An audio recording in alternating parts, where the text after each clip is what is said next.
Healthy cooking রেসিপিতে আপনাদের স্বাগত। আমি আজ আপনাদের সাথে শেয়ার করব খুবই মজার ও সহজ একটি রেসিপি। সেটি হচ্ছে নুডলসের পাকোড়া। পাকোড়া ছোট বা বড় সবারই প্রিয় একটি খাবার, আর সেটা যদি হয় নুডলসের পাকোড়া তাহলে তো আর কোনো কথাই নেই। আমি আজকে এই রেসিপিটি এমনভাবে শেয়ার করব যা ফলো করলে যে কেউই অল্প সময়ে এই পাকোড়া রেসিপিটি তৈরি করে নিতে পারবেন। আসুন তাহলে দেখে নেই কীভাবে এই নুডলসের পাকোড়া রেসিপিটি তৈরি করতে হয়।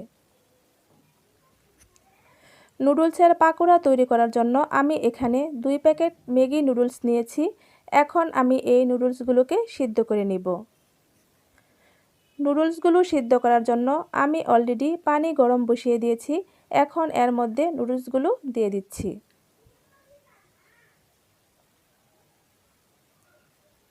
আর এই নুডলসগুলো সিদ্ধ হতে খুব বেশি সময় লাগে না, জাস্ট 2 মিনিট রান্না করলে এগুলো সিদ্ধ হয়ে যাবে। আমার নুডলসগুলো সিদ্ধ হয়ে গেছে। এখন আমি এগুলোকে নামিয়ে ঠান্ডা করে নিব।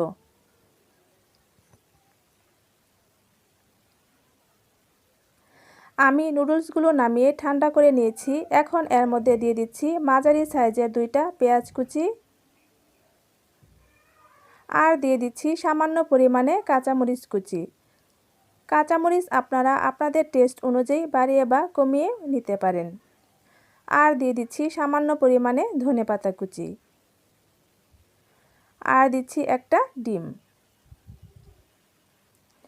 টেস্ট অনুযায়ী দিয়ে দিচ্ছি রান্নার লবণ,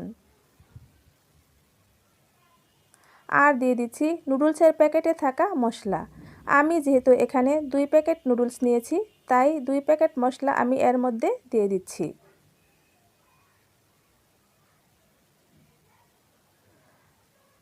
আর দিয়ে দিচ্ছি বেশ খানিকটা কর্নফ্লাওয়ার।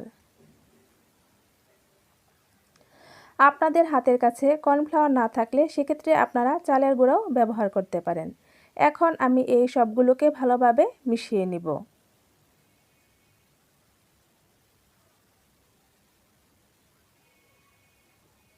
আমার নুডলসগুলো মশলার সাথে খুব ভালোভাবে মাখা হয়ে গেছে। এখন আমি এগুলোকে পাকোড়া শেপে ভেজে নিব। পাকোড়া ভাজার জন্য আমি ফ্রাই প্যানে পর্যাপ্ত পরিমাণে সাদা তেল দিয়ে গরম করে নিয়েছি।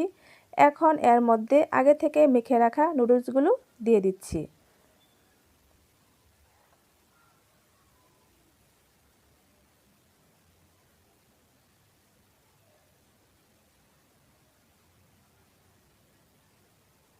এগুলো ভাজার সময় চুলার আঁচটা আমি মিডিয়ামের থেকে একটু কম রেখে ভাজবো, কারণ এগুলো একটু সময় নিয়ে ভাজলে পাকোড়াগুলো খুব মচমচে হয় আর খেতেও অনেক ভালো লাগে। আমি এখন পাকোড়ার নিচের অংশটা ভাজা হয়ে যাওয়া পর্যন্ত অপেক্ষা করব। আমার পাকোড়ার নিচের অংশ ভাজা হয়ে গেছে। এখন আমি এগুলোকে উল্টে দিব। তার সাথে বলে দেই, আমার এই নুডলসের পাকোড়া রেসিপিটি যদি আপনাদের ভালো লাগে, আমার ভিডিওটিতে একটি লাইক দিবেন, আর আমার চ্যানেলটি সাবস্ক্রাইব করে পাশের নোটিফিকেশন বেলটি অন করে আমার রেসিপির সাথেই থাকবেন। একইভাবে আমি নিচের অংশটাও গোল্ডেন কালার করে ভেজে নেব। আমার পাকোড়া নিচের অংশ ভাজা হয়ে গেছে। এখন আমি এগুলোকে উঠিয়ে নেব। আর ওঠানোর সময় আমি প্লেটে একটি কিচেন টিস্যু বিছিয়ে দিয়েছি, যেন অতিরিক্ত তেলটা টিস্যুতে শুষে যায়। আপনারা দেখতেই পাচ্ছেন আমার এই পাকোড়াগুলো দেখতে অসম্ভব সুন্দর হয়েছে, আর এভাবে পাকোড়া তৈরি করলে খেতেও খুব ভালো লাগে।